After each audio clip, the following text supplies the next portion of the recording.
Over? Did you say over? Nothing is over until we decide it is. Was it over when the Germans bombed Pearl Harbor? Hell no! German? Forget it, he's rolling. And it ain't over now. Because when the going gets tough,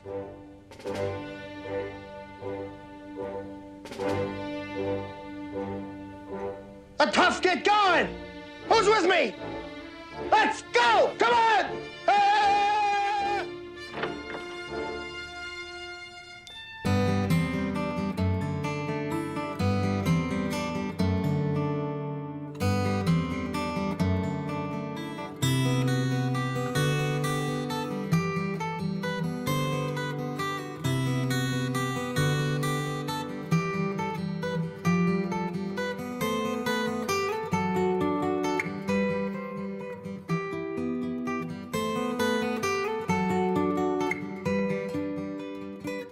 We gathered together a group of people to do some vision work last year, and what came out of that was just a really exciting plan for the next 1 to 5 years.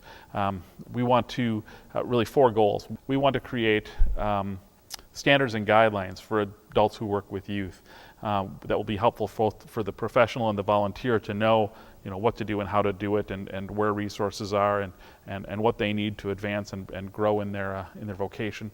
We want to make the network a network of networks. We want to pitch the big tent that all the other organizations can come and connect with each other and with the practitioners. The third goal is training opportunities. We want to create more opportunities for people to get quality education. We want to point them towards resources that already exist. We also want to create other opportunities that would fill gaps that don't exist now. The biggest of those is online training. We want to create an online training system that is going to let professionals and volunteers do training, quality training, at as low a cost as possible where they're at using their computers. And then we want to continue to create partnerships with individuals and with organizations that will help strengthen the work that the adults are doing in this ministry. As an educator, as a teacher, the first vision goal of education, having some standards, having a common understanding of what is youth ministry and what are best practices, and how can we talk the same language? I think that's really, really helpful. And youth ministry means lots of different things to different people, and I like variety in people's definitions, but we also want to say, what are the most important kinds of values, what are the most important kinds of traits of youth ministry we can pass on to people in the field and learn from each other. And so that's what the vision, as I see it, is to encompass everybody that has a passion to work with youth. There will be more people in the network, and that means that the chain of action gets longer and wider, or bigger and greater, whatever word you want to use. I believe it'll set standards of excellence for youth ministry in the parishes.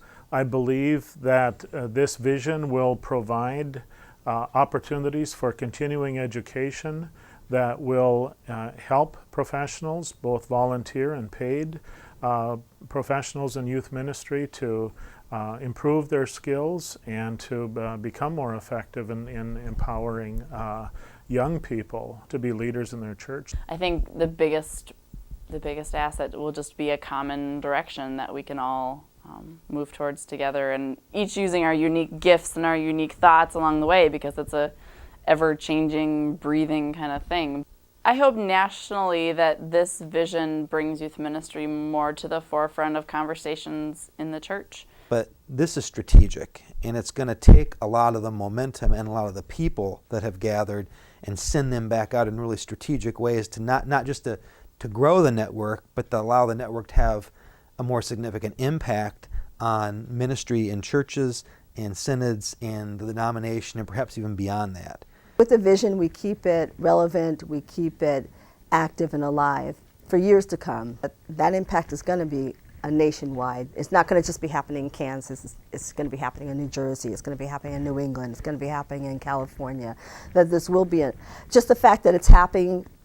All these little things are happening all over the place. That's what's going to make the network larger.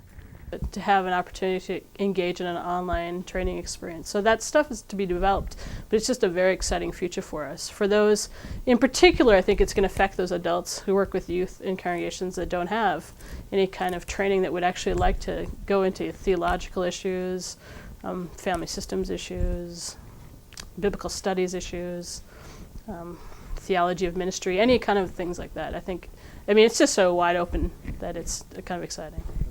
I'm really excited about the partnerships that it seeks to create. I think the network is in a unique position. I just think we're incredibly gifted with the opportunity to engage many in conversation about youth ministry, youth and family ministry. I think we're more than just a network of people. We're a network of ideas. I think that's really kind of an incredible sort of opportunity for us to celebrate existing partnerships, but to develop even greater partnerships. I think this new vision is going to propel us into that in some very exciting ways. The proposal that the network vision process is making to us all is something different, and I think it's something more biblical. Imaginative dreaming and visionary conversation by as many folks as we can stir up. Visionary conversation for everyone, in pursuit of daring youth ministry by everyone. That's the vision, that's the invitation. Lots and lots of visionary conversation. A vision like this does not happen in a vacuum. There are a lot of people that are involved in creating it. The vision team has been a part of it, the board has been a part of it, but we really want to take that to the next level. We want to invite people that are a part of the network to give input via the website and the discussion boards that are a part of that, through talking with one of the regional facilitators for your region, through connecting with one of the vision team members or one of the staff members or one of the board members. We're all a part of this and we're all writing this together. This is a living, breathing vision, and I don't anticipate it'll ever be complete. We're going to continue to grow into it.